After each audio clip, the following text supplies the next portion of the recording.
Capítulo 3. Da nacionalidade. Artigo 12. São brasileiros. 1.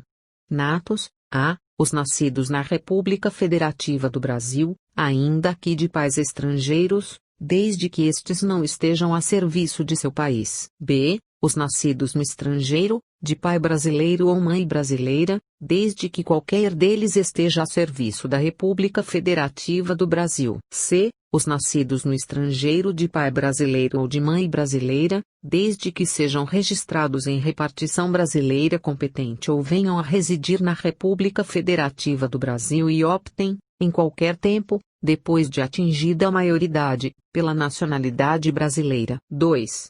Naturalizados. A. Os que, na forma da lei, adquiram a nacionalidade brasileira, exigidas aos originários de países de língua portuguesa, apenas residência por 1 ano ininterrupto e idoneidade moral. B. Os estrangeiros de qualquer nacionalidade, residentes na República Federativa do Brasil, há mais de 15 anos ininterruptos e sem condenação penal, desde que requeiram a nacionalidade brasileira. Parágrafo 1º.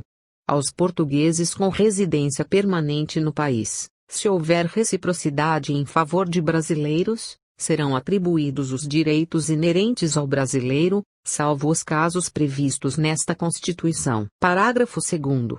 A lei não poderá estabelecer distinção entre brasileiros natos e naturalizados, salvo nos casos previstos nesta Constituição. Parágrafo 3º. São privativos de brasileiro nato os cargos: 1. De Presidente e Vice-Presidente da República. 2. De Presidente da Câmara dos Deputados. 3. De Presidente do Senado Federal. 4. De Ministro do Supremo Tribunal Federal. 5. Da carreira diplomática. 6. De Oficial das Forças Armadas. 7. De Ministro de Estado da Defesa. Parágrafo 4º.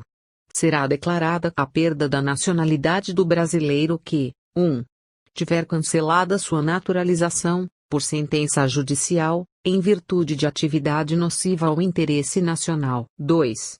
Adquirir outra nacionalidade, salvo nos casos: a. De reconhecimento de nacionalidade originária pela lei estrangeira. B. De imposição de naturalização, pela norma estrangeira, ao brasileiro residente em estado estrangeiro, como condição para permanência em seu território ou para o exercício de direitos civis. Artigo 13.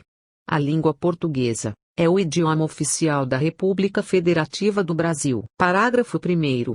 São símbolos da República Federativa do Brasil, a bandeira, o hino, as armas e o selo nacionais. Parágrafo 2º.